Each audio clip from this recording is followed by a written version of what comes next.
చెప్పిన మాట వినడు కదా. నా సీట్ ని పంచర్ చేసేస్తారేమో నేను భయంగా ఉందమ్మా. నువ్వు భయపడాల్సిన అవసరం లేదు.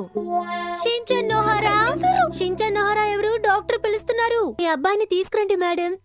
వచ్చేస్తున్నాను అక్క. ఎంతసేపు అయింది? చెప్పండి మేడం, ఏమిటి సమస్య? నా కథ వదిలేయండి. ఏంటి మీ తల మీద అన్ని కనెక్షన్స్ ఉన్నాయి? షించాన్ డాక్టర్ దగ్గర ఈ విధంగా మాట్లాడకూడదు.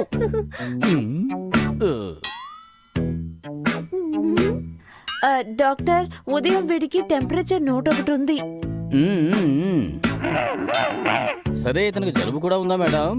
మీకే జలుబు అనుకుంటాను. గుర్రు గుర్రుని అంటున్నారు కదా. ఆయన నీ దగ్గర ఏమైనా అడిగారా షించాన్? వీడికి జలుబు ఉన్నట్టు ఏమీ అనిపించడం లేదు డాక్టర్. సరే బాబు, నీ చొక్కా కొంచెం విప్పు. ఏంటి చొక్కా విప్పాలా? నేను విప్పుతాను, మీరు విప్పుతారా డాక్టర్? అయినా పర్వాలేదు, ఆయన చెప్పారు కదా, వెంటనే షర్ట్ విప్పాలి. చెవిలో ఇయర్ ఫోన్స్ పెట్టుకుని మంచి పాటలు వింటున్నారా డాక్టర్? ట్రీట్మెంటింగ్ చేయరా? ఇక మాట్లాడింది చాలు షించాన్, కాసేపు ఊరుకుంటావా? ఇద్దరు కాసేపు ప్రశాంతంగా ఉంటారా? సారీ డాక్టర్ గారు. కొంచెం వెనక తిరిగి కూర్చో. ఎస్ కమ్మిన్. ఏంటి డాక్టర్ అలా కొడుతున్నారు? లోపలికి వస్తారా ఏమిటి? టక్కుని జ్వరం పోవాలని ఇలా టకటకా కొడుతున్నారా డాక్టర్? నేను సైలెంట్ గానే కదా ఉన్నాను. నా చొక్కా విప్పి ఇలా నా వీప్ మీద ఇలా కొడుతున్నారు. డిస్టర్బ్ చేయకుండా ఉండు షించాన్.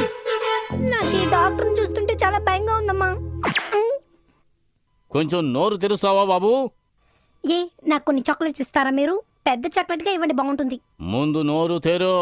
సరే, తెరిస్తేనే ఇస్తారనమాట. అర్థమైందిలేండి, చూసుకోండి.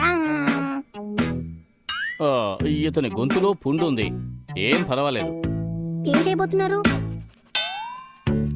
ఏం రాస్తున్నారు డాక్టర్? Medical sheet. ఇంకులో పడ్డ బొద్ది ఇంకా పారిపోతున్నట్టు ఉంది డాక్టర్ మీ హ్యాండ్ రైటింగ్. షించాన్, నువ్వు ఇది